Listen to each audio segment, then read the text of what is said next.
And I had to accept at that point that this is not something we can conquer. This is something we have to manage.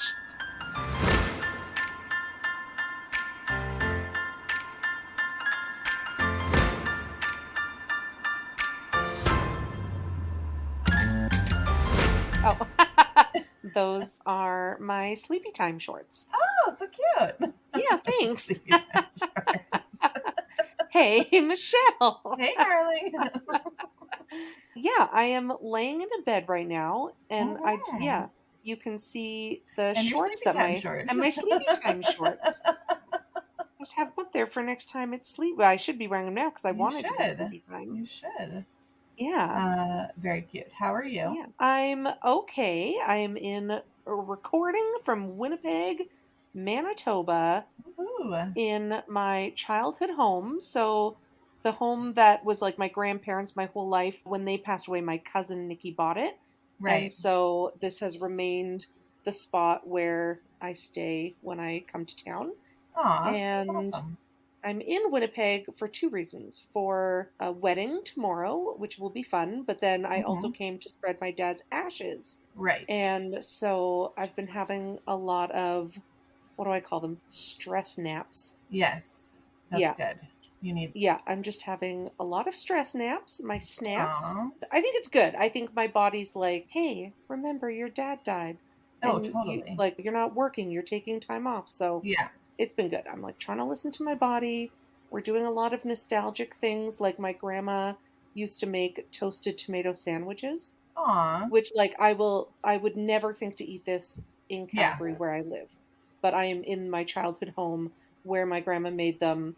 And so me and my cousin went out to her garden, my cousin's Aw. garden, pulled a tomato, and I've just been eating my weight in toasted tomato sandwiches. That's cute. Do you do like the salt and pepper?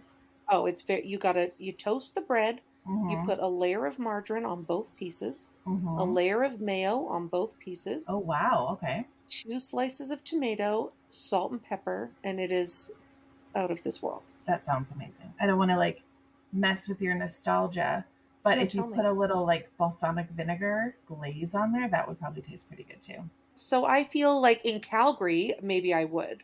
Oh, okay. So it's Maybe with not some like a fresh Winnipeg thing. basil. This is just, I can't make it any different. Yeah, no, totally. I get Yeah. that. But yeah, I like yesterday we spread the ashes at my dad's aunt's house, Yeah. and it's been really nice to connect with people and see people. Aw, that sounds good. I Yeah, mean, how's your week? sad but good. Yeah. My week's been okay. I worked a lot this week, except for yesterday, because my oldest tested positive for COVID on Oh, Thursday night. So I came home from work on Thursday and they had a headache all day at school and then was like coughing and runny nose and sore throat and ended up getting a fever. So I was like, let's test you. Like, we haven't done any testing since May. yeah. That's when we all had it, but they never got it. That's right. You Um, did have COVID go through your house. yeah, we did. So we had And your COVID. oldest was one of the, was there two kids that never got Yeah, it? so my oldest and my middle didn't get it. So yeah, tested them and they were immediately positive. Oh Like no. bam. Yeah. And so it was the first COVID test of the school year and it was positive. So I was like, oh great. Oh, So I stayed home yesterday, which was good. Like everyone at work was really understanding. And I've been working a lot right now. I'm yeah. working as much as I possibly can just because we're really short right now. So they were really good with letting me have the day. Oh, good. And yeah, I'm just purging stuff, garbaging stuff. My dad is like on a mission right now because they moved and I moved. So we did a garage sale, then took a trip to the dump, took a trip to donations, and my dad is very like on a schedule when it comes to certain things. So this Yeah. morning I came outside and my entire sit down area was Yeah. gone. What? Like my dad's putting it away in the shed. Oh, oh, Yeah, because it's now's the funny. time to put it away. And for me, I'm Yeah. like, there's still like nice days coming. Like we could Yeah. still sit out. So my deck is totally like bare. Oh my God, that's so funny. But we have the two plastic Adirondacks chairs. So I put them back because I'm like, we can still it'd be nice to still be able to sit on the deck for a Yeah. little bit longer. Nice But it's sunny like days. he's just funny because it's like, nope, it's fall now. We put everything away. Winter's coming. Here's your snow shovels. I'm like, okay. Oh my God, that's funny. Yeah, and you can't really mess with his plan. So No, he's got it right down yeah. to a system. But yeah, that's about funny. it. I don't think anything crazy has happened this week that I can think of. Well, that brings me to a segue. All these segues always happen so great. Tell me. The weather's changing, which means it's almost October, which means Yes. it is almost spooky season. I know. I already have some spooky things up in my house, some spooky decor. Oh, I never I- think to decorate the inside of my house for anything. Yeah, I usually was just like a strictly Christmas decorator, Yeah. but I've gathered a few things over the last few years, like pumpkin-y type things Yeah. or Halloween type things, and I put those out. It's just fun. We have a couple of spooky crossover episodes that we're doing with some other podcasts on our main feed. Yes. And then on our Patreon, we have a couple, and actually something just recently happened that I won't get into, like as early as yesterday at my dad's ass gathering, that I just, you were like, what? The way you said it, it sounded like you said ass gathering. I am laying Like down. you had a little bit of a list. Yeah. So it's like you like were like, hey friend, like how did the day go? And I was like, too much to tell you, probably an entire Patreon episode. Yes. So we're gonna have maybe 2 or 3 spooky Patreon episodes. Yeah, I know. I'm excited. And we interviewed Corby. Yeah, who is a medium tarot card reader, past life regression reader out of New York, and the personality is just like exactly what you think. She's amazing. Yeah, she's perfect. And we're going to do a giveaway. So every now and then when we can, we like to do giveaways over on our Patreon. And so for the month of October, if you are a Patreon, you will be entered into the draw to win a copy of Corby's book. And we will throw in a couple of extras. I don't know. Yeah, maybe some. I love our Halloween themed stuff. It's pretty cool. It's fun. Yeah, I do enjoy it. So for those that don't know, Patreon is a monthly subscription. One of the best ways to support the work that we do. It allows us to, just do more. And so as a thank you, we do 2 bonus episodes per month. And then depending on what level you're at, we have 3 tiers. You get entered into the draw once or twice. You get episodes early. We do a video series once a month. It's a whole thing. Yeah, it's amazing. And you can choose what you like and unsubscribe or subscribe at any time. You never lose the episodes that we have already done. Yeah. And there's over 60 bonus episodes right now. Yeah, I think we're at 64, 65. Also, I just want to mention, if you're new to listening to us, we have a back catalog on our main feed of like over 130 episodes. So that's a huge binging opportunity to just go back and binge away. I always warn people, if you start at the beginning, give us some grace because we were figuring out our sound and our editing. Yeah. The stories are still great, but our editing and sound control just grow exponentially. I think that's just with any new podcast. I went back and started listening to Let's Go to Court, and it's like, oh yeah, their audio was so bad, but just kind of the more you do it, the more you learn and you figure out what works. And like you said, the stories are still good and the content is still good. Yes. Yeah. Can I quickly shift gears and ask for your opinion on something? Absolutely. I want to ask everybody's opinion. Okay. So I want to remember to put this on the stories on Tuesday. Did Anthony ever snore? I'm the snorer of the couple. Okay. So did Anthony ever wake you up to stop you from snoring? Yes. How did he do it? He would nudge me. Just to stir you a little bit? Sometimes he put his hand over my nose and mouth. I'm just kidding. Oh, God. So one time I disclosed to Lindsay that she doesn't even snore really. But for the way she was laying, she was snoring a little bit. Okay. And it woke me up. And I just gently blew on her face. Oh, my God. That's weird. Is that weird? That's weird. I would be so alarmed if I woke up to somebody blowing on my face. But here's what my intention was. I don't want to wake her up, but I just wanted to give her... Change her like breathing pattern or something? Yeah, or something. Give her a sensation to just stir her a little bit without jolting her awake. I told her, and she was like, please don't ever blow on my face. It makes me think of, have you seen that gif where Nicolas Cage he's got his long hair and it's like blowing back in the wind? That's what it makes me think of. Like I didn't take a leaf blower to her No. face. I just gently did a. And No, I don't like that. I would feel the same way. I'd be like, no, please don't blow on my face. so would it have been better to like push her shoulder, like jerk Yeah, her? not jerk her, but you gently nudge them so that they stir a little bit and change positions, and then the Right. snoring stops. All right. Or you put some tape over their mouth. I don't know. Yeah, I bought that mouth tape. I know. And you then have to use it. I know my dad got sick and died, and I didn't Ugh, feel in like a funny testing out yeah, mouth. no, way. I know. I'll try it when I get back. I'll try it. All right. I have been so excited for this episode. Me too. Me too. Kyla's Oh my amazing. gosh, so much fun. Yeah. So we'll let everybody get to it. Give it a listen and let us know what you think. All right. Okay. Bye. Bye.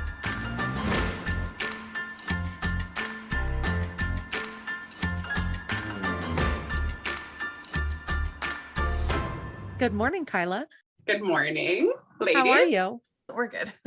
We're so stoked to meet you and talk to you. We've been following your story for, I don't even know, like TikTok, Instagram. Yeah, we've been sharing TikToks since January of 21. And then Bella's like whole medical story that I've been sharing online. We're going on 9 years. Wow. Yeah. In my Yeah. mind, online has only existed for 5. Like I It's think, weird. I got Yeah. out of high school 10 years ago and it was like actually 20. And It's I crazy. floated through all the media. Like I started Bella's first year in hospital. I was on, like everyone was on Facebook. Yeah. And then it took me a while to get into Instagram. And then I didn't get it. No, and I don't think my Instagram really, I was like Facebook, TikTok. That was me. And then Instagram kind of grew after I got better at TikTok, but TikTok also just blew up out of randomness. So Yeah. I like my media is just, we got a lot of viewers. Let's do something good with this. Yeah. Absolutely. Go from there. Yeah, that's awesome. Yeah. Yeah, Michelle's always the one who's like on the trend and she'll be like, you have to get Instagram or even Facebook. I was like, I've got MySpace. Why would I want Facebook? And she's like, no, it's so great. And I'm like, I don't know. And same with Instagram, same with Pinterest, same with TikTok. Yeah. When Facebook came out, I literally called my friends. I'm like, I signed you up. This is your password. I friended you. So let's do this. Ready to go. So I love how TikTok roasts all previous media. You'll go on there, you'll get TikTok about like vague Facebook statuses. And I'm like, yes, I wrote that. Yes. Yeah. And I love how they roast like the reels on Instagram. Yeah. So funny. Yeah. I think like when our kids grow up, there's going to be something that like we have no comprehension of. Yes. Yeah. Yeah. But Who I feel like I knows? just have to constantly be on the new thing because my kids are going to be like gotta knowing be about lit. it. And I need to be lit and I can't be sus. Woke. And Yeah, you I got to gotta be woke. All these things. Woke. Yeah. Lit. What else is there? Don't Cap, be no sus. cap. It's too much. It's too My- much. I'm not cool. The big one now is cringe. They always tell me what's cringe. I'm like, okay, Oh God. that's great. Yeah. That's amazing. I would love it if you could introduce yourself, maybe tell us a little bit about you, your family, and then we're really here to talk about adorable and incredible Bella and you and your whole family's journey. Yeah. So Yeah, she takes over the conversation. I was just gonna say, just like looking at you like she looks so much like Really? your twins. Okay, that means a lot because from the second she came out of me, because we had a section, I can't say. Yeah. From the second she came out, all the doctors and nurses for the first 2 years of her life. And like I was like by her side in the hospital 24/7. Yes. Of course, like Lyle's at home working. So he can't always be there. And like some of these nurses wouldn't even know Lyle. And they're like, oh, she looks like her dad. Just so, and they no, would I say think Lyle like for- part of you, like up Yeah. here looks identical. Identical, yeah. Oh, that's Yeah. so good. Yay. Yeah. 'Cause for the longest time, is she even mine? Everyone tells me it's like Lyle. Don't you love when kids do that? They like you do everything for Yeah. them and it's like, oh, you look like your dad, or they say dad first and you're like, really? With both of mine. I'm like, oh. Oh, so funny. Oh yeah, so back to introduction. Okay, so I grew up in Sukkur, Saskatchewan. That's where I'm from, and my husband and I own a tree farm here on our acreage. Before Bella was born, I was teaching. I was a teacher. I haven't taught since the pandemic was the last year where I had a full-time career teaching, but it was also the year that Bella got listed for a bowel transplant through SCID. So that was the year that I stepped down and became full like medical mom, and then morphed into also content creator. And my husband also works for the government of Saskatchewan. We live on an acreage just outside of Swiftcurrent. And yeah, what else? So my son Waylon is 3. He'll be 4 in a couple weeks. And Bella will be 9 in December. Wow. Oh, she's enjoying grade 4. Waylon is going to start hockey soon. And I'm just living the mom life, the medical mom life. It's been the first summer, maybe year, that we've been able to do more things that we like to do, that I like to do, just because Bella's medical needs have been a little bit easier to manage. So we got out camping a lot this summer and saw a lot of friends this summer, which was really good. Awesome. And Yeah. how long have you and Lyle been together? Lyle and I we started dating in 2005. We got married in 2009. Oh, So wow. we just had our Cute. 13th wedding anniversary. Oh, wow. Yeah. The Lacey one, the Lacey year. Oh. And just out of curiosity, what kind of trees do you farm? We farm a lot of like large quantity shelter belt spruce, a lot of poplars, like ones that grow fast and grow big. But we can get in any trees if people want a specific tree, but we grow on our 10-acre acreage. We grow a lot of spruce, a lot of pine and poplar. I feel like in Yeah. Saskatchewan, you need that. Whenever I'm driving through, you see or I guess even flying, you see all the acreages, and they're all like, all the houses are surrounded by blocks of trees for the wind and weather. So yeah, you'd want something that grows fast and big. Yeah, for sure. Yeah. Yeah, we got a lot of wind out here, so help with that too. Wow. Yeah. So you have been sharing Bella's story on social media, like we said, for 9 years. And your guys' TikToks are so stinking cute. Bella seems like sassy and funny. Like she seems like the kid that like has a good sense of humor. Like she gets it. Yes. She always has. I like to say she got that from me, but there's some things that she comes up with that I know are just her, and she's just hilarious. And we just like to have fun with it. Yeah, we've been on the TikTok train for almost it'll be 2 years in January. And I started with TikTok just because I was like, okay, what's this app? This is new. I And didn't know all how the to cool use kids it. were doing it. All the cool kids. Yeah, I was the typical, let's just see what we're doing on here. Let's have some fun. And then Bella and I just started making random videos. I had no idea how to use the app. We would just go on there and do like random funny things or document random funny things. And then this one video I took of her drawing just blew up the internet to the point where I had Halsey DM me on Instagram. Oh my gosh. And she's like, so she saw this TikTok that blew up, and it was a Bella drawing a fox. And I was just playing around with TikTok, and overnight it went over 1 million views. That's Wow. wild. And then I get this DM from Halsey in the morning saying that she saw Bella on TikTok and then went over to my Instagram and started reading her whole story, and it touched her heart, and she wanted to send Bella a care package. And I'm like, holy crap, this is amazing. God. Yeah. So then I chatted with Halsey on Instagram. And of course, we documented when Bella received her gift from her, and that's on TikTok. And then from there, we've really used it as just a place to have fun, because Instagram is more like, I call it my journal, like our updates, our medical updates, because you can share more on Instagram. TikTok is really strict. Like yesterday, I just posted a video. We always share something fun, but I like to be real and let people know we're about helping others be brave, because my daughter has something inside of her that just helps her be brave through so many hard things.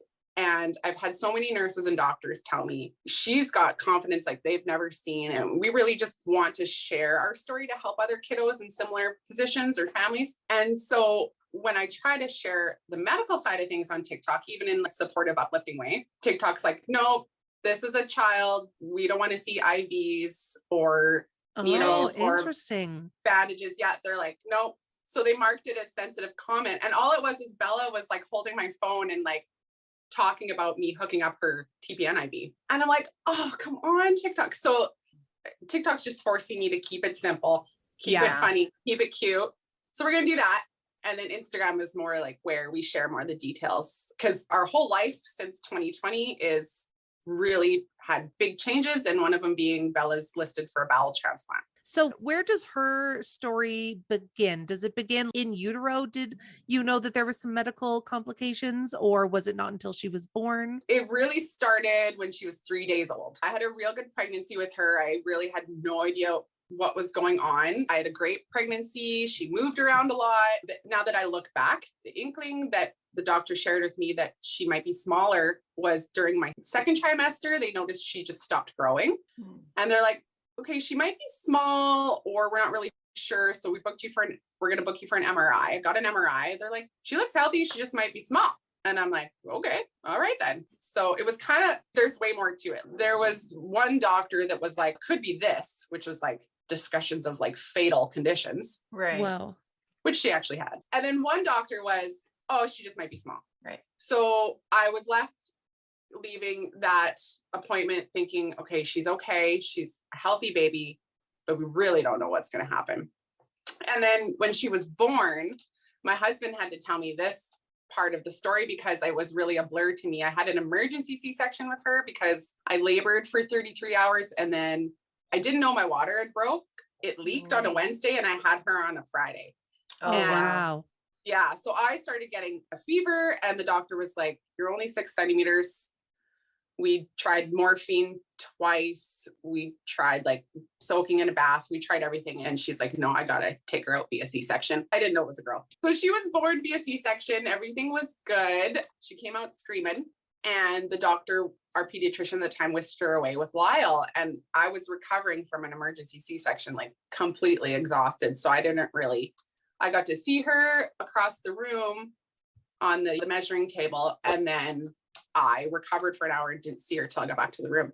And so in that hour that they were sewing me up, Lyle later told me that it was like a bombardment of this is wrong, this is wrong, this is wrong, this is wrong, this is wrong.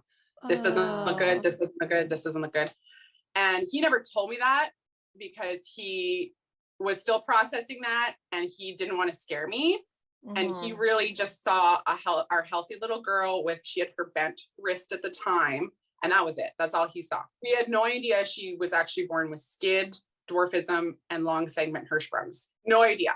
And at most, we knew that her wrist was kinked because they thought maybe in utero it got stuck in a position that made it bend. And then I just remember like emergency C-sections and the drugs and stuff, like they really knocked me out because I had a planned C-section with Waylon. Huge difference. I was way more aware. And so a lot of the first 3 days with Bella were really blurry. I just remember trying to feed her. I was just so happy. She was so sweet, a good baby. On day 3 is when she started vomiting and she hadn't pooped yet. And her stomach was so distended. You could see the veins and the thin skin. And they were like, we need to transport her to the nearest hospital because something's wrong with her bowels. And that was the first day we found out she had Hirschsprung's disease. So that's dead colon, like dead cells, like your colon is just dead cells causing a blockage in your bowels. And so the surgeon took her in at 3 days old. He was in Saskatchewan. He was very aware of Hirschsprung's disease. He's like, you know what, we're going to take her in. She's going to have a colostomy for a while. We'll sew her back up in a couple months and she'll be good to go. So I had a real positive outlook. After that first surgery, 3 days old, we never left the hospital for 2 years straight. It took 2 years to understand her full range of diagnoses. There was so much blurred in the beginning, focusing on her bowels, that we had no idea she had no immune system from birth. That was the SCID, the severe combined immune deficiency. And now, thankfully, Alberta started sooner than we did, but this year, recently, Saskatchewan started screening our newborns for SCID. Oh, because wow. Yeah, because when you're born with that disease, you don't survive the common cold. Bella was diagnosed with SCID. That's a whole nother story, the way she was diagnosed. But in a nutshell, we were in hospital in Calgary, ACH, and we were there because we couldn't get her off oxygen. She wasn't getting better. She was on her 4th bowel surgery. So when you think about it in a sense that she's having bowel surgeries that open up her system to stool, right?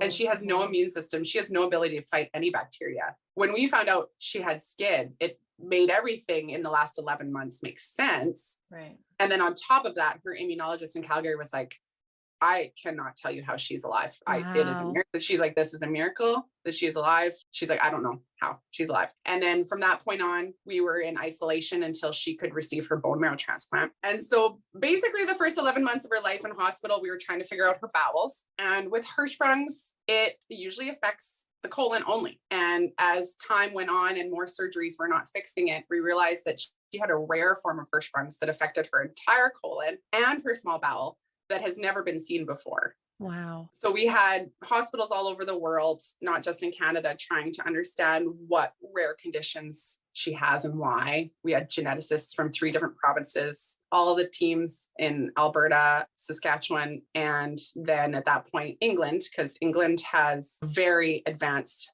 bone marrow transplant team that was it was coaching our Calgary team at the time. All these teams are trying to figure out what she's got going on. So that's why it took so long, because everyone's just like, why was she in hospital for so long? She would have a bowel surgery. She wouldn't get better. We'd try to figure it out. She'd have another bowel surgery. Didn't fix it. We'd try to figure it out. And it was like months and months of this. And then at month 11, oh, by the way, she has SCID and now needs a bone marrow transplant. So she can no longer eat. She can no longer drink. And you have to wait until we have a match for her bone marrow transplant.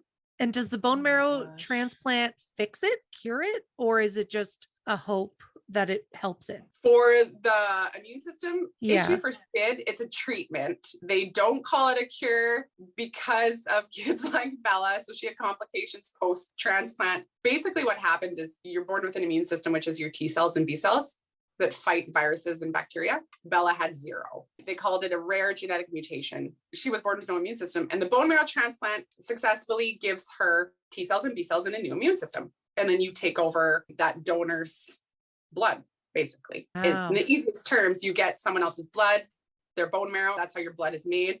Your cells are all made so then she can fight viruses and she can fight bacteria. So she had that at 15 months old, and it was successful. And her donor is actually a nurse from Germany. So we got to be in contact with her 2 years later after her bone marrow transplant. The reason why they told Bella she can't eat or drink is because they could not risk infection before the transplant.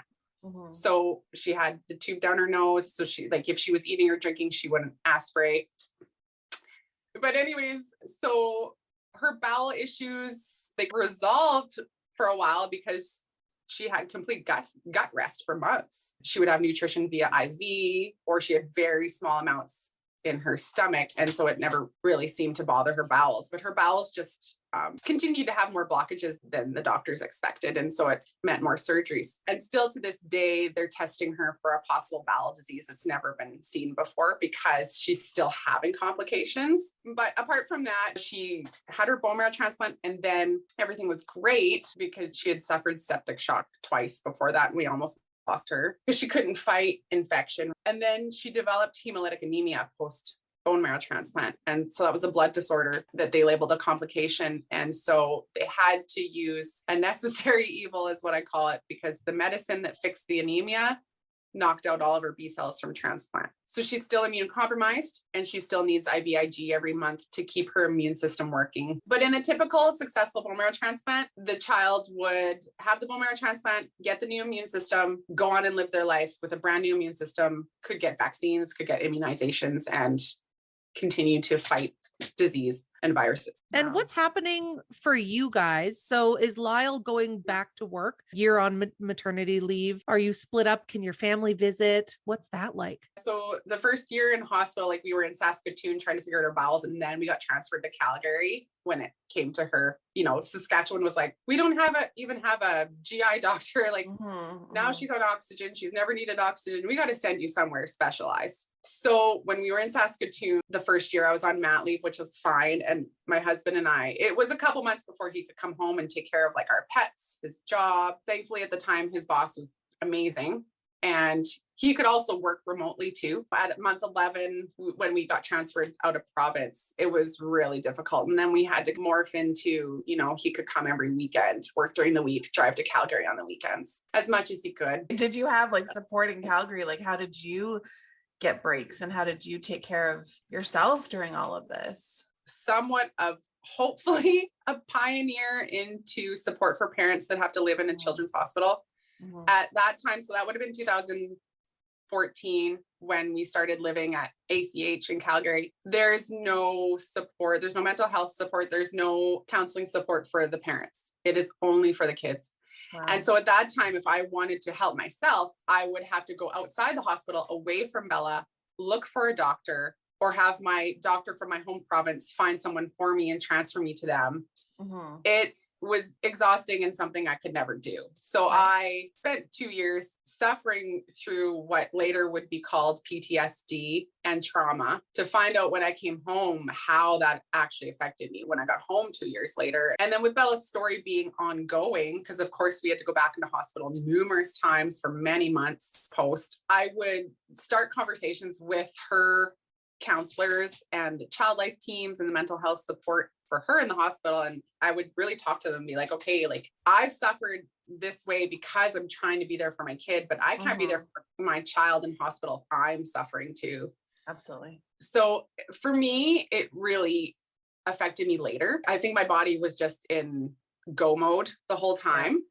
And so it took a few years for my body to say, nope, you're done. You need to stop doing everything, because you just can't anymore. And that's when I found the effects of PTSD and trauma really started affecting me physically, anxiety and panic attacks and whatnot that were really debilitating. I would say in the past 3 years, I've finally been able to work through them better. But there was a time like when I was pregnant with Waylon, I was like 23 weeks pregnant with Waylon, and Bella had just suffered an infection in hospital and we were in the ER the night before, and we couldn't get an IV in her, and they probably poked her 8 or 10 times. In the time I'm trying to be strong for her, it's traumatizing me as well. My husband takes over and stays overnight with Bella in hospital so I can go home and rest. And I'll never forget driving to the hospital that next morning. And before I got to the hospital, I started to black out. The way I parked in the hospital parking lot was not how someone normally parks. I left my door open. I left my phone in the car. I just ran into the ER, and I could barely get out the words saying, I can't breathe. My daughter's upstairs. And the nurses were like, God. Yeah. And so I was having a panic attack, not realizing it, thinking I was going to faint or die or something. And then I managed to get out like I'm pregnant, and they took my blood pressure. And I remember it being something stupid. It was like, what's normal? 120 over 80? Yeah. I was 155 over 90 something. Oh, yeah. Not good. Yeah. And they were like, whoa. And then they went in, and that was like the start of where I started to realize, okay, my body is not accepting this trauma and stress anymore. Yeah. It's hard. There's just not a lot of supports for adults or parents in a children's hospital. And I'm really proud of the counselors, the social workers that have now recognized that, and they now do have supports for parents and can help get them supports, which wasn't the case when we first started. I can't even imagine going in, like I've had babies, and I can't even imagine going in to be like, I'm gonna go have this baby. I'm so excited. And then just all of a sudden you're thrown into this medical world that is terrifying. Something I have been struggling with lately that I'm trying to navigate as best I can is when you want to share your story online to help others, a lot of people can take it differently because they're not seeing everything, and they're not seeing real life all the time. Yeah. And so I've talked about this a few times on my socials, that I want to share be as real as possible. I have a child I need to protect. And I also don't want to put fear into other kiddos that have to go through medical things. And I don't want to put fear into other medical families. So I refrain from sharing a lot of the negative in order to just use our story to help give others hope versus fear. It gets hard when we try to do your best, but there's some things that really in the background that I really struggle with. And it's hard to talk about. It's nice that I can share this with you guys on a podcast and talk about it on here. It's different than making a post on TikTok or Instagram, but there's so much in the background. Like as soon as I thought that I had Bello's medical management a little bit more under control, even though I know like at any point something could happen, I'm better at handling that. As soon as I felt like I could handle my own anxiety and worries a bit better, then my mom she's been struggling with pre-Alzheimer's dementia for the last year. Oh, God. So I can't just go on Instagram and be like, sorry guys, I'm not feeling good today. I've had to take care of my mom all day. I can't do that.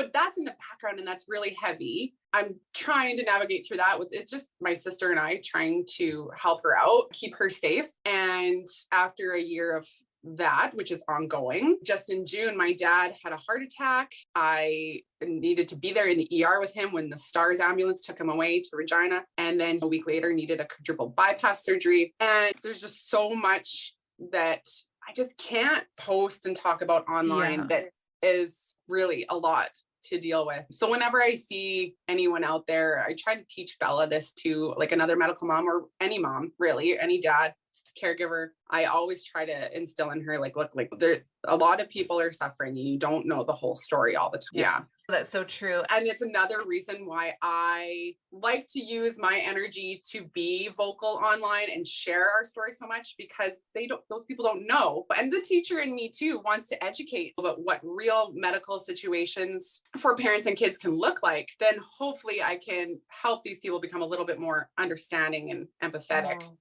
I started posting videos on a YouTube channel. And this is closer to my Facebook days. If you go and look at my YouTube channel, I have a lot of videos, and a lot of them are from our first year in hospital. And what I wanted to do was go on there, and I called it Hospital Mom Hacks at the time. But now it's like Bella Brave, Kyla CT. So I called it Hospital Mom Hacks, and I went on there and I talked about things that would help me and things that would help Bella while we were in hospital. One of the things I actually talked about on there was like, look, like this is what we go through in a day. And Child Life program, bless their souls, they're amazing. They see this in the parents and they try to help. There got to a point where, of course, like you're just exhausted. And I'm standing at her crib for 16 hours a day, not taking care of myself. Yeah. And they would have to help me leave the room to go to Tim Hortons and get that cup of coffee. Just get out of the room, even if you're walking down the hallway, because it's not good for your mental health. And I relied on them to say, physically help me out of the room, reassure me Bella's going to be okay. Send me pictures, send me texts. They would have volunteers come in, certified, registered volunteers come in and sit with Bella, play with Bella.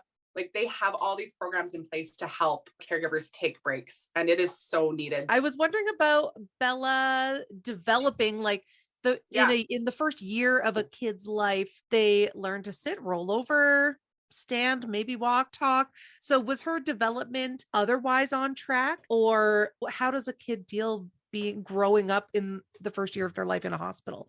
Yeah, there were some benefits that worked towards her favor. Like we had full access to OTs and PTs and therapies of all kinds. We didn't really, she had so many serious issues with her bowels and her immune system in the first 2 years that we actually didn't get her full dwarfism diagnosis until she was 2. And that's called cartilage hair hypoplasia. And it took the Alberta and Saskatchewan geneticist teams to look outside of our country because no one in Canada had experience with that. They actually found a specialist in California who had seen her entire skeletal x-rays and came to know her story. And he had said never in his career had he had such a hard case to diagnose. She is very proportionate. So on the spectrum of CHH, she's very low because she's so proportionate. She doesn't have the typical like larger forehead or bowed legs, but she did have shortened, he called them shortened root bones.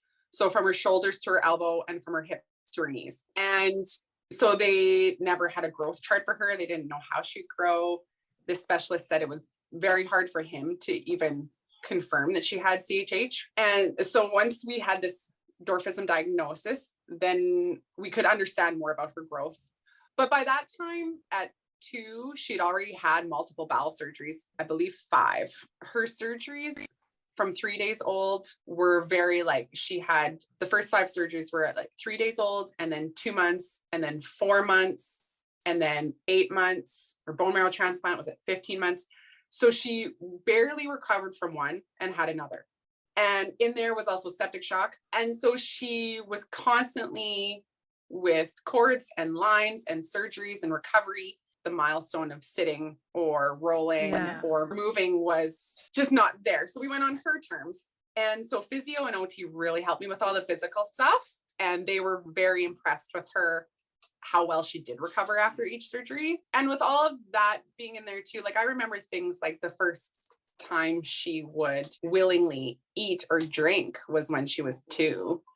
And that's from all the oral aversions that were caused right from 3 days old. She had the NG sump pumps down there, and those are very uncomfortable. She was vomiting a lot because of her bowel disease. From birth till she was 8 months old, she would vomit like upwards of 5 times a day. And we laugh about that too, because she had to start 8 days of chemo treatment before her bone marrow transplant. And so that pre-chemo treatment wipes out everything so that the new bone marrow can grow. When she started her chemo treatment, she stopped getting sick. It was just like the way her immunologists and doctors talked to me about it. It was like she was born with so many weeds, like the Hirschsprung's disease was weeds and the SCID disease was weeds. Her insides were just not healthy. And it was like the chemo came in there like Roundup and just cleared everything out. And then bone marrow could start new. She got like a restart with stuff. But when it came to more of her cognitive milestones and stuff, she was like above age level, it was like a light in the dark. She was just like, she was very smart. She started saying words and talking at 10 months old. I remember the teacher and me I would put word charts on her hospital walls, and I taught her sign language to start with. So she learned sign language and then she'd convert that into words and start using words. And I remember her speech therapist graded her, I think it was 10 months old, around there anyways. 10 or 11 months old, they graded her, and she was at like 96, 98th percentile for language and like for recessive and expressive. Victory! Like, she's a smart cookie. But then again, my husband and I always talk about what kid starts their life with 20 adults having conversations around them every day. True. Yeah. Right. Like she had nurses coming in, doctors coming in, specialists. She literally had 15 to 20 adults around her constantly. Yeah. For the first 2 years of her life. So no wonder she talked a lot. Yeah. I just keep hearing you like describe her and talk about everything that she's been through. And it's so incredible to me. And I find a little bit of humor in her being like, okay, I'm going to be born. I'm going to have the most rare things that you could ever imagine. I'm going to beat it all. Yeah. And it's just like, she's just this like little ball of energy and like, I got this. Don't worry. I got this. We're going to figure this out. It's just incredible. Yeah. She is a firecracker from day one. I remember the 1 year I had to switch my way of thinking because I was riding that ride with her. Saying, okay, you want to do this? We're going to do this. We're going to beat this. We're going to beat this oral aversion. You're going to eat again. You're going to drink again. You're not going to need IVs in your chest. You're not going to need an ostomy. You're not going to need a G-tube button. We're going to get rid of it all because you're going to conquer it. Because all of those things that she needed were restricting her. They're restricting her from seeing her friends and doing what she wanted to do. And I was like, I don't want my kid's childhood robbed. Yeah. Yeah. And so I was like, working with her medical teams, what can we do to get rid of all this stuff so she can have a good childhood out of hospital? We got to that point, she learned how to eat again. She learned how to drink again. We got to the point where we thought we had her bowel disease managed enough that she did have her ostomy gone for a whole year. And we thought things were golden, and to the point where she could hydrate herself. She's drinking again. Okay. She doesn't need that IV in her chest anymore. Take that out too. And it was glorious. It was like, she can swim, she can run, she can bike, she can go see her friends. She doesn't have to be tied down to medical stuff. And of course, this was when she was just about 3, around there, I think. 3 or 4. It's all blurring together now. Yeah. We got that victory. We met that victory. We were so happy. And it came crashing down because we didn't know the extent of her disease. And I had to accept at that point that this is not something we can conquer. This is something we have to manage. Right. And that was really hard for me to accept. But since then, I've just taken in the advice and the knowledge from all of her medical staff and all the provinces. They have the ways to help her be a normal kid, have her childhood, but still take care of her medical needs. And so I was like, okay, you know what? She has her ostomy back. It's an ileostomy now. She has her G-tube. She has her central line. She needs them, and managing it the way we are now lets her be as free as she wants to be. She's gonna going into cheerleading. She's done dance. Oh my gosh. She's doing sleepovers with her friends. We're going camping. It's all good. So you had said at the beginning that she is now eligible for a bowel transplant. Yeah. So there's a few things that led up to that. In the beginning of 2020 and some of 2019, her team in Calgary, we were just, management was getting harder and harder. She would have like her bowels, basically with her disease, her bowels either don't move, they move too fast, they move when they want to move, they block themselves, they unblock themselves, and they basically either cause her blockages, which are very painful, or they cause her to dump, which is severe dehydration. And there's no rhyme or reason to it. We've looked into everything you can think of. It's just the disease causing the problems. It's not based on what she does or doesn't eat. It's her bowel disease. And so we have to manage it. And what would happen is randomly, if they would kink, or if she ate, maybe if she ate too much too fast, we never really knew. It would happen, and she wouldn't have output for a day and get distended and pain. And sometimes blockages can cause surgeries to fix. And then on the other end of things, if they just decided to dump, they would draw all the fluid from her body and just dump it. So she's only 14 kilograms. Was that like 30 pounds? Wow. Yeah. And she would dump 2 liters in a matter of hours. Oh, wow. And drop like 2 kilograms. And it would be very dangerous for her heart, very dangerous for her body. And then she'd be on IVs 24/7 or admitted to hospital. This is what her bowels would do. And then this is also why she needed a central line, permanent IV in her chest. And what had happened with that was, while we were trying to manage her bowels and how they worked with different medications, she developed SVC syndrome. So basically, the only lines that you have that you can put a permanent IV in were blocking and scarring. Oh, no. And because she had 12 previous lines, because of all these previous surgeries where she'd have a surgery, we thought she'd be good to go home. We'd take it out, left her with scarring. We didn't realize that at the time. We were just like, yes, get the IV out, we can go home. Not realizing we're losing more and more chances of her vascular access as we did that. And then we got to the point in 2020 where her doctors are like, she has no more vascular access. She's got one. And if we don't list her now, then she won't be eligible for a bowel transplant. So that made things really difficult, because not only does she need a bowel transplant to survive this disease, she can't lose the one line she has left to get the surgery that will save her life. Oh my gosh. Right. So since 2020, since she's been listed, we've really been in a race against time to make sure that this line stays working so that she can get transplant when we get the call, because you never know when that call will come. Does she have to wait for a bowel of a child her size? It has to be a whole bowel from a child her size, sadly. Wow. That's why we work a lot with the David Foster Foundation and talk a lot about organ transplant, because it's a lot that has to come together for her to get this transplant. It has to be a child in similar size. So that means another family losing their small child, because Bella's only 14 kilograms. The bowels from a child that would be the donor have to be within that weight. So that would for sure be a child under 6 years old.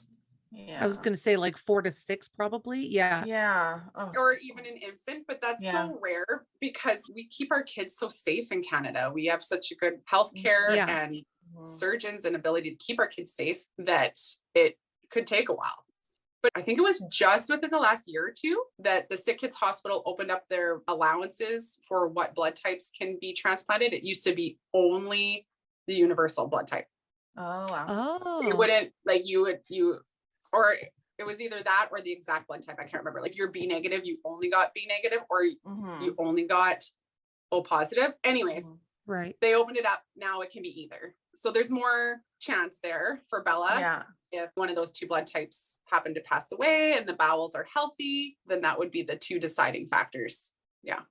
There's such a huge, complex part of transplanting, right? It's so hard, especially for pediatrics like that have to go into transplant, because it's parents that have to, yes, my child has to die so you can harvest their organs. That has to come out of their mouth. Right. And I talked with our transplant team all the time about this, because in my head, I'm just like, how can I share this to help others and not, of course, scare them? But it needs to be talked about. And when they talk to me about the details of how that process goes, because I was getting scared too. We're past 2 years waiting now. And I'm just like, do all the doctors realize what this takes? Is there a doctor in Console, Saskatchewan that really understands if there's an accident and those kids' bowels are viable? Does that information get to sick kids for my kid? Right. And Yeah. I sat down and talked with my transplant nurse just a couple of weeks ago. And I'm like, these things are going through my head and I need help calming my mind down. Mm-hmm. And she reassured me. She's like, okay, first of all, we constantly meet. There's only 2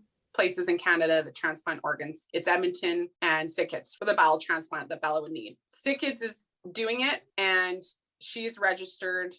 Every bowel that becomes available goes through SCID. So we will know. Not only that, her transplant team there, it's the gift team. Dr. Vitzer is the head of the gift team, and he and his team of nurses, they go to, I think it's monthly, but I can't remember, but they are at every ICU, PICU meeting, constantly reviewing the process. Okay, if you get this organ, this is how we let you know, this is how it gets set. So that's constantly being reviewed. Every ICU in Canada is in connection with sick kids for organ transplant. I'm like, okay, good. That helps me. And I'm like, okay, tell me again how the scenario works, because I can't just hear of an accident and be like, okay, is this going to work out? She reminded me that the likelihood of organs being able to be transplanted after, say, a car accident or something like that is very low, because the organs need oxygen to survive prior to transplant. And so what that means is if you're in a car accident, they don't get to you in time, whether your heart's failed, your brain's failed, those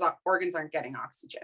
They're not transplantable most of the time, or the bowels aren't, right? The bowels are very sensitive. She said most of the time what needs to happen is there's usually a child who's had brain trauma and is on breathing support, life support in hospital, in PICU for a while. And she said by that time, of course, if they're in the PICU, we know about the case. We have our team to go and discuss with the parents about organ donation in the best way possible, because they're the ones that know how that process works.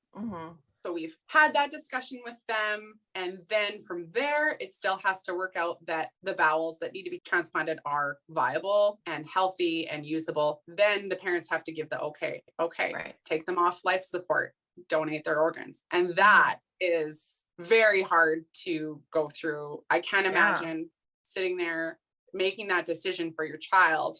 And I just hope that any parent that's listening that ever might be in that situation or come across that situation, just to know that it's hard in that moment. Of course, it's gut-wrenchingly hard, but if anything helps, you're saving another kid's life like mine. Yeah. And that's all I can really do, is just really hope that helps them in that moment.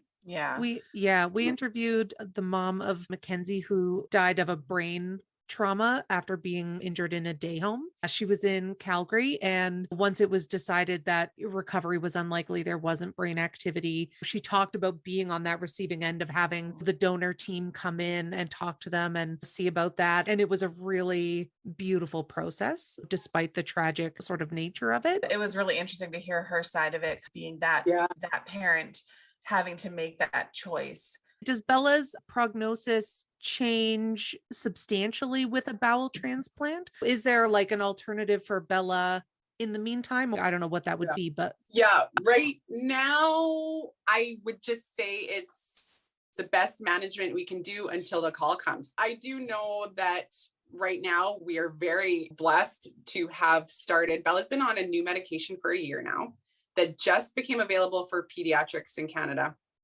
And it's called Revestive, or GLP-2. And it's a daily injection that grows the villi in her bowels so that they can better absorb the nutrients she takes by mouth. I'm so thankful for it, because it's making her management prior to transplant amazing. So much easier. She's gone from needing 24 hours of IV fluids to, and I'm talking like liters of TPN, like nutrition via IV. She used to need almost 2 liters every day. Wow. And her little body, you can only run that for such time. We would have to run IVs like 20 hours a day at home. Wow. She's gone from that to now she only needs 300 mils, like just a couple cups. 300, what's a cup? 250? Is that one cup? 250, like a cup and a bit. Yeah. It means like 1.5 cups of this IV nutrition 3 days a week. Wow. So that's how this new medication has supported her bowels. So we have that. we also have supplements and vitamins and other medications that help her bowels move so that they don't just stop moving or they don't move too fast. And so I'm not catching her up either after she has dumping days and has like severe dehydration. We haven't had to do that in a long time. But that's not to say that if she were to get sick with something, say like a stomach bug, we might have to jump back on that IV train for a while until she recovers.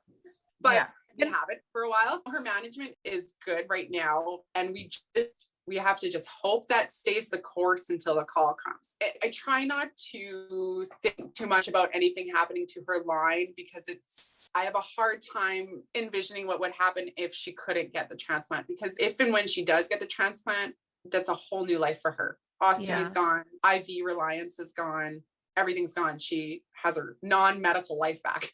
Yeah. And I know my doctors or her doctors have reassured me that if the worst case scenario happens, we have plan Bs, but they tell me not to think about that right now. They tell me that they're like, let us worry about that. If that happens, when that happens, don't think about it right now. How do you as a family deal with this sort of literally like right now you could get a call and everything wheels in motion? How do you deal with that? How do you help Bella manage that? Because does she have a concept of sort of that impending wheels in motion? And how do you guys as a family operate knowing that at any moment you might have to just hit the ground running? Yeah. So I know right now, if we got that call today, she would jump with joy and start screaming with excitement. She cannot wait. She is getting really frustrated waiting because she's dealt with the frustration of medical needs for almost 9 years now. She's done with the poking, the prodding. We're down to 3 nights a week, but she's still got to be hooked up to IVs and she still has an ostomy that's attached to her. She's just like, can I get the call, please? So I'm really happy she's confident about it and excited. And when we first got listed, it was so many emotions. It felt like the call was going to come the next day. And then as the weeks got on, the months get on, and now the years, I don't want to say that I've really not become depressed about it, but I'm sad that I don't know when it's going to happen because I feel like every day is forever. And I think to myself every night, please, my phone just ring? Can my phone just ring? Because the sooner it happens, the more of her life she gets to be out of this medical world. And I don't want that to happen when she's in her 20s. I want it to happen now. You know what I mean? But we know that at any moment when that call comes, we are going to be excited. We're not going to be scared. I think just because we feel happy and excited right now because we know what this can do for her. And I've been like that with many of her surgeries where I just won't let fear take over. I just won't let it because I know what that path will lead to. But if I can be positive and excited and happy about it, I know it'll be okay. And when we get that call, we get on the flight, we get to Toronto, and it happens. And there's lots of other scenarios that can happen that my transplant team has warned me about. They're like, you know what? You could get here. The organs might not be a fit. There's so much that has to come together. But they warn me about every possible scenario. And I just hope for the best in this moment right now and try to stay happy about it. And that kind of leads me into, where did Bella Brave come from? Your merch is so great. And so how did that come about? So this is really the brainchild of my husband, actually. And we've worked on it a bit together, but he really started the thought process on this. And because he also started, the whole reason we have our tree farm is when we realized in our second year of being in hospital, he's like, okay, let's have a backup plan because you're not going to be able to go back to teaching for a while. So we started the tree business and that's his baby.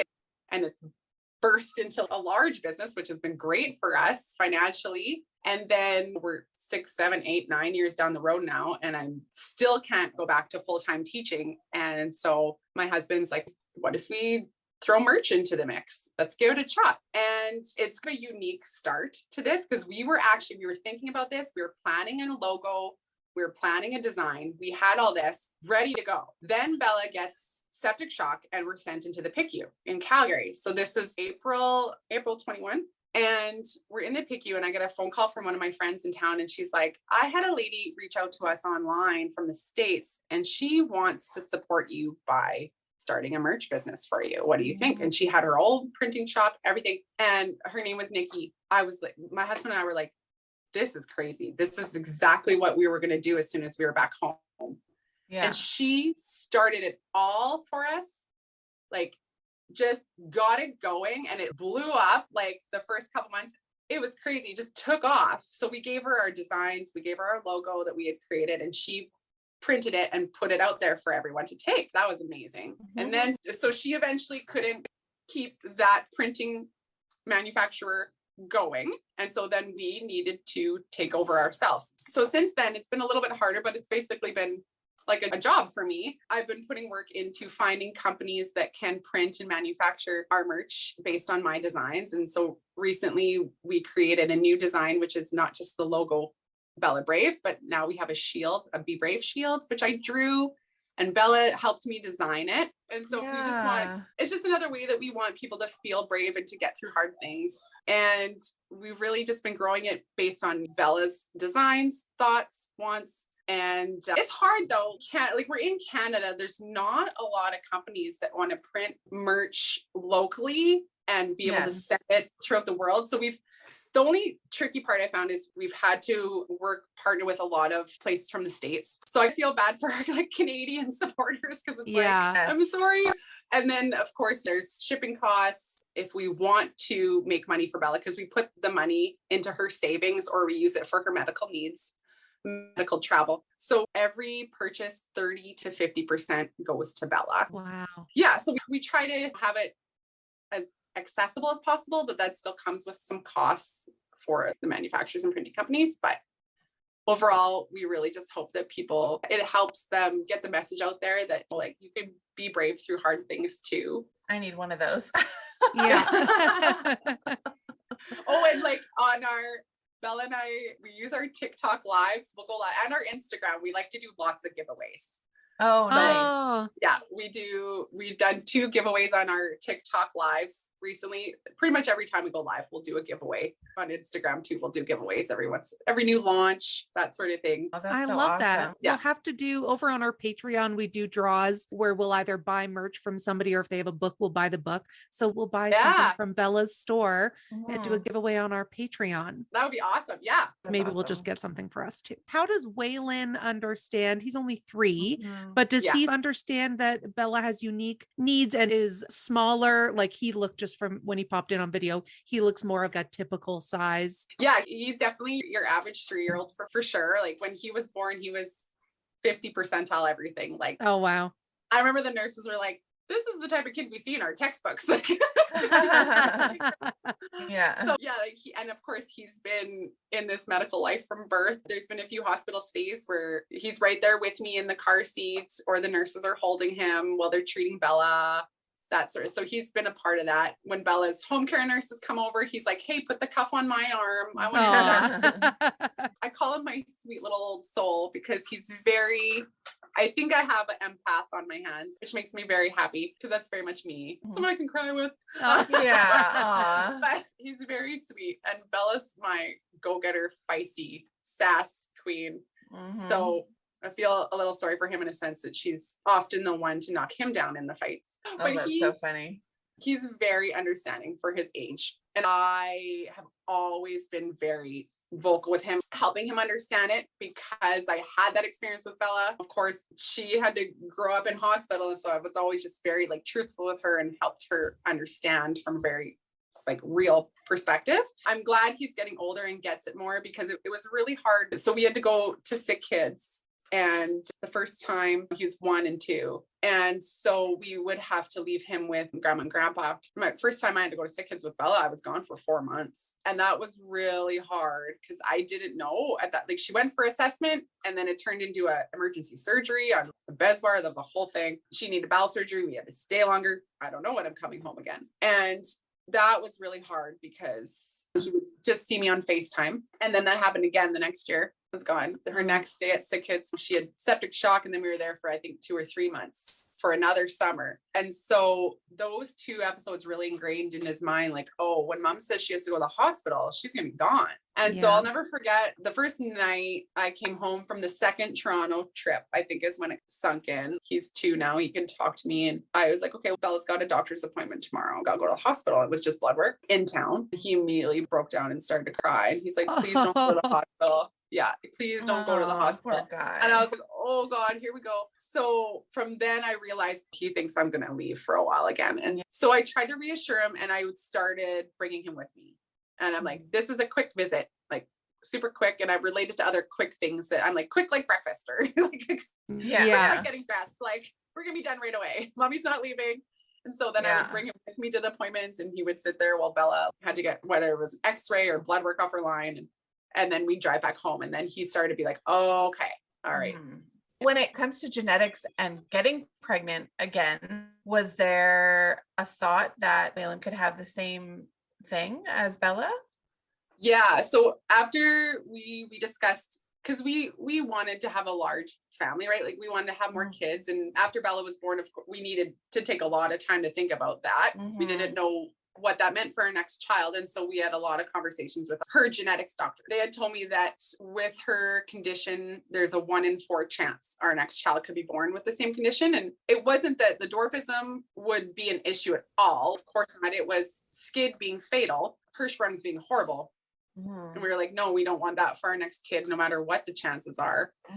Of course, like with the way some of our medical systems work, it was like to do the testing at 12 weeks and then contemplate termination, or PGD IVF. So it's like, oh, $0 to test later when you can't do anything about it. Or 17 grand just pop out of your pocket. Wow. I'm like, hello, government, like I'm trying to save you guys billions. Yeah. Right? I guess maybe not billions. In Bella's case, it could be close. Wow. Yeah.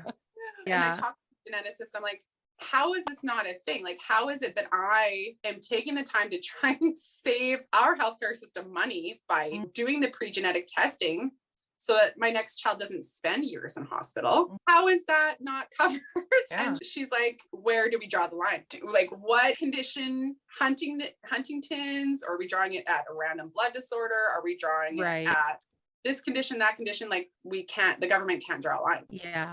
They don't cover it. So from that point, we decided, okay, this is the route we got to take. Regular IVF treatment for fertility issues in couples is, I think, on average 10 grand. And then to add the pre-genetic testing on top of that for us was another 7 grand. And so it's very costly. So we decided to start saving because we couldn't live with the risk of our next child having to go through what Bella had to go through. And so we definitely had heavy discussions with our genetics team and Bella's immunologist. And so we went the PGD IVF route and had Waylon healthy and safe. And we even, because Bella had the condition she did, it was also at no cost to us to have Waylon's cord blood saved. And this can benefit Waylon, or if you decide to have more kids. So you have that. I had a great pregnancy with him, and the whole PGD IVF worked out. From that whole process, some women are left with more than one embryo to transfer. And so after we had Waylon and he was healthy and everyone was looking at me like I was crazy, like, how could you have another kid with this major medical kid that you already have?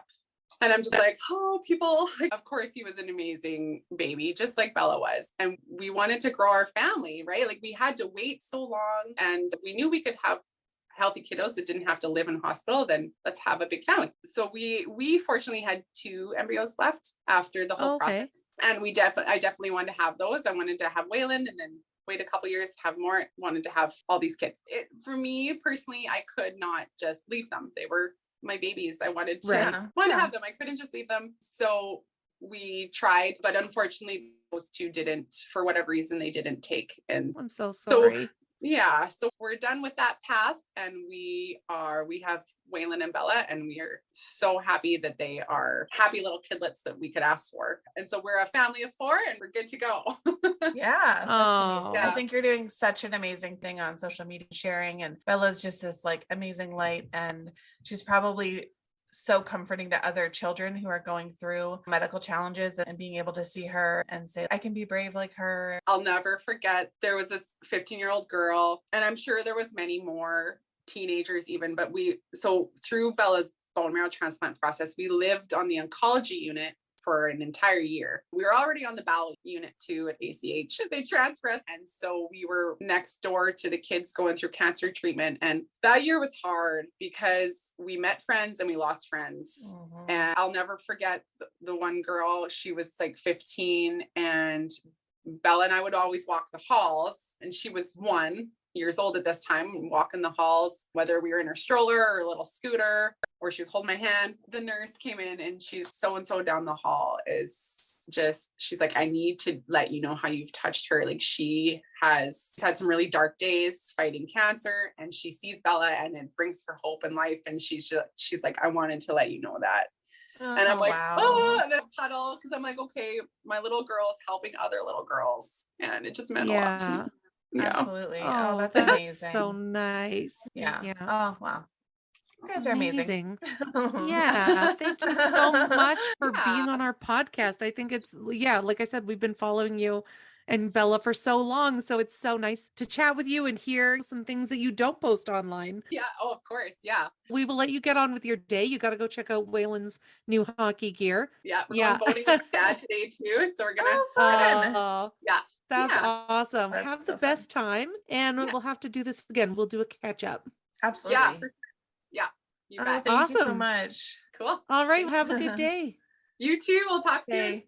Bye. All right. Bye. Bye. Hey, Michelle. Hey, darling. How's it going? It's all right. How about you? Good. I'm still laying in this bed covered in a blanket. You laid down the Like- entire episode. I know. It's like the light is just right, and it's like a little cool in the room. Oh, that's Perfect napping atmosphere. Thank you for But- staying awake during this time. You're welcome. Thank you. And thank you to Kyla and Bella Oh, for sharing their story. amazing. Amazing. I don't know if I've had babies and to have that scenario where there's something wrong and they have to be taken away from you and you've got to make decisions in hospitals and it's just crazy. Oh, our little aphid friend is back. Oh, he's looking for his friend. I can't remember what the other one's name. I think his name was Frank and your friend's name was Judy. Oh, Judy, I left in Calgary. So sorry, Frank. So Kyla, thank you so much. Bella, thank you so much. Mhm. It was so great to hear your story, and we're gonna buy some Bella Brave yes. merch and give it away over on our Patreon. I think maybe for November. Absolutely. And everybody follow them on TikTok. They're so funny. Totally. And then follow us on all of our you tell me. No, you do it. You. Follow us on all of our socials on my Facebook, God. Instagram, TikTok, LinkedIn, Buy Me a Coffee. Yeah, all the things. Patreon. Wow. I'm gonna need Do to it go all. get a coffee if I'm expected to stay up past 8 p.m. Yeah, I did have a coffee and my ADHD meds, so I'm like, My God, you're just good to buzzing. go.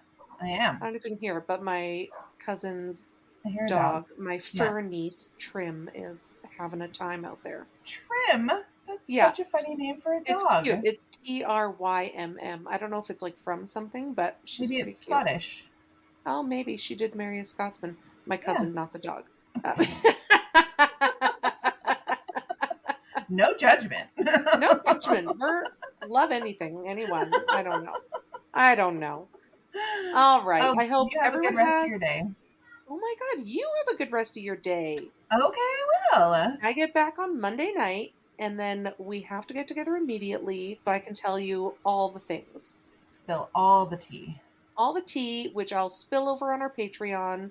Perfect. And so also people, join us on Patreon. It's so much fun. Yeah, it gives you like an extra little glimpse into our lives. We talked about Like Carling's drama, my moving drama. We kind of share lots of little secrets over there. Yeah, our life is very dramatic, and therefore It is. that's basically why we started Patreon. Yeah. We Yeah. need to be able to share, but we need it to be a safe place. It's a safe space. Yes, exactly. Yeah.